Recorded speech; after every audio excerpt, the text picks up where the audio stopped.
Hey guys, welcome back to my channel. It is me, Chylissa. Thank you so much for tuning in. If you're new here, welcome. Be sure to hit that subscription button and then the notification bell to follow, so that way you don't miss on anything. I upload videos once a week and it's all about different things coming from beauty, faith, fashion, and just my lifestyle. So if you're interested to see what's going on in this video, as you can tell from the title, it is 6 books or 6 things that I think are really essential and really helpful that helped me for new Christians. These are some resources that are really useful, and I wish that I had them when I was first growing up and learning about the Bible and about God and about my faith. So if you want to see what these things are, just keep on watching. Okay guys, so as you know, I am a Christian, non-denominational. So I've been, as I've gotten older, I've dug deeper into my faith and understanding my walk and trying to figure out things in life and just get an understanding of life and the path that God wants for me. Trying to find my purpose has really been something that's really been heavy on me since even before I graduated college, but mainly hit me like a ton of bricks after I graduated college. So here are some things that I think that may help you, because they've helped me, and also a bonus resource that I'll give you later on at the end of the video if you stay tuned. Okay, so the first thing I think that is essential is your Bible. This Bible here is the NIV version. It is the New International Version. Usually I always want to get to the message or something that's easy and understandable, but this has been fine, and I find that sometimes even the message tries to dumb it down too much, and then I'm like, whoa, what are you trying to tell me? So this book has been really beneficial for me. So another thing that I love about this book is the lines that it provides to give you space to write and just jot down notes. And it also too is an added bonus if you get this one. This one is, I think, for teen girls. It gives you, sometimes it will give you a synopsis of what this actual chapter might have been about, and it's by page, so it won't give you the entire chapter. It'll give you what the main call outs that they have for this, and then also ask you questions that I don't ever answer the questions in the book. I'll answer them to myself, and then jot down notes that really stood out to me in these verses. So this Bible really has made a big difference, and I wish it was a little bit smaller and not so brolic. Could really knock somebody out with this, just because I would like to take it back and forth to work sometimes, just so while I'm on that long train ride to the city, I can read some stuff. It's nice to be able to read and then write it in here. I would read from my phone or listen on my phone and then have a notebook to write, and it's do I ever really go back to that? But here, whenever I go back to the scripture, whether I'm watching a sermon or I'm in church or I'm just doing some Bible study, I can go back and say, oh, okay, so this is what the notes that I made, and now I can see how this reflects to what it is that I'm talking about now, and have a better resource on that. So this has been really beneficial. And if you need the link to this book, just let me know and I'll put in the description box below. But this book has been really beneficial for me. The next thing that I really love to have with me is a devotional. Now I have, because my mom gets them donated all the time, so I have one of I have 1,000 of these different kinds, and I've also bought a bunch of them. And then my calendar is a devotional, so it's just very good to stay with the devotionals. I feel as though it's a good motivation for the day, and it's ironic how they match up with when you need them. You may skip a couple days, and then when you come back to it, you're like, wow, I needed that today. But this particular one was given to me by my grandmother, and it is called 100 Promises and Prayers for Women. So make sure you get yourself a devotional of any kind. I don't actually know where she got this one from. You can probably find it on Amazon. It's where I usually get most of my books from.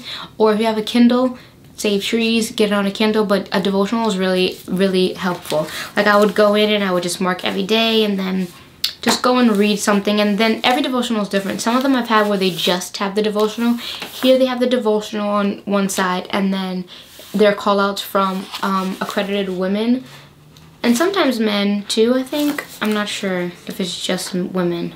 This one might be just women. Yeah, this one might be just women who are responding. And then you have like Joyce Myers, Barbara Johnson, Hannah Whitehall Smith, some people I don't even know.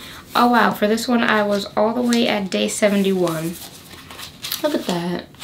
71. And then I have my little brother as my bookmark, because why not? He's a cutie. This is a really great resource too, and it's a great way to for beginners, because it'll give you a verse and then really break it down for you. So if you're not at the point yet where you feel confident what you're understanding what you're reading, and you don't have the knowledge yet to even gain the understanding for this, this is a really good step to like start your brain to get to thinking. And then these verses will pop out and you'll see them time and time again. Like I've watched sermons and then I've read chapters and then watched sermons, and the entire chapter was based on one of the writings that I had. So that is very beneficial.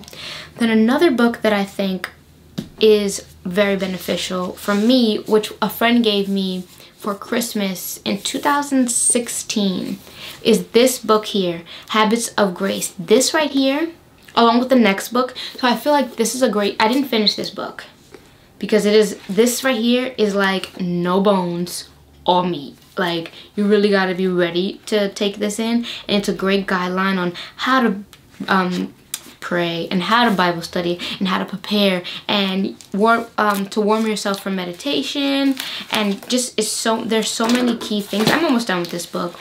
This was a really great first book telling me about like it's the importance of remembering some scriptures, starting small. Granted, I still don't have that down packed, but I do know like I can reference a lot more than I did before I read this. And I may not know things verbatim, but I know like where to find it in the context of it. So it's getting a little bit better. So this is really great book. I think like if you don't get, obviously you need to get a Bible. And I do recommend the Bible that you can write in so you can keep your notes. But then this would be the next thing that I think that would be helpful, because it'll help you dissect your Bible. Very important book right here. By David Mathis. And then another great tool that I find is, in the beginning I didn't know how to read my Bible, and I still don't dissect it. Now I just dive into it. I don't even try to think too much into it. I just, whether I'm watching a sermon or again, there is a teaching at church or something, I just open my book and just allow the word to speak to me. Another way to just have a more structured reading time is downloading some read-alongs that'll tell you like what day to read what. And there's so many. This one is just like a prayer read-along that I got sent via email to me. But there are, if you have the Bible app, you can download the Reading the Bible in a Year, Reading the Bible in 90 Days. Like you can do so many different things with online. There's so many resources. So just find a good prayer schedule, or not even just a prayer schedule, a good Bible study schedule that will work for you, and it'll be super beneficial, because then you can check it off. And you know, we're like instant gratification species, so when you see that check and then more checks are being checked off, you're gonna feel more accomplished. So that's a good way to keep yourself going as well. And then before I get into my final book, another book that I think is very, very important is also to keep a journal. Now, whether it is sometimes you feel like you should keep extra notes, like I keep my notes in my cell phone, in my Bible book, but then sometimes I write a couple things down here, because after I do watch my sermons and then I do my prayer and then I listen to God, I then go back in here, write all my thought, what my heart is feeling, pour out here, and as well as pouring out to God. And then I just take some time to just listen and write down whatever it is that I feel like I'm hearing from God, whether it be one word, sentences, phrases, just listening. Even if it's repeating the same thing over and over again, I write it, because obviously he knows that I'm not going to get it, and it's important, and these are things that he really wants to stick out to me. And I've started that when I did my Daniel fast, and that had become very beneficial.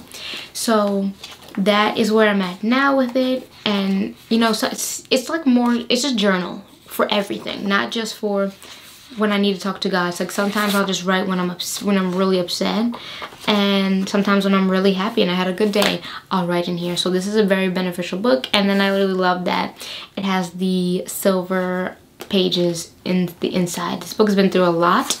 I actually had like a whole life in here, and I ripped out that life. You can see these pages all ripped out, tore those apart and moved on from that, and that was very beneficial for me and very cleansing. So I think a good journal is very essential to have. You need to pour out your thoughts.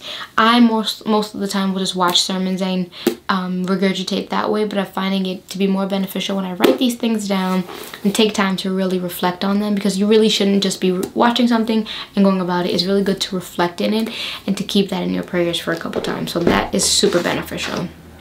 And then lastly, for this season, because I've read so many other books, like I've had the Brian Houston book, I've read pretty much all of my grandfather's book except Happiness, which my grandfather is A.R. Bernard, and I will leave a link to some of his books down below as well.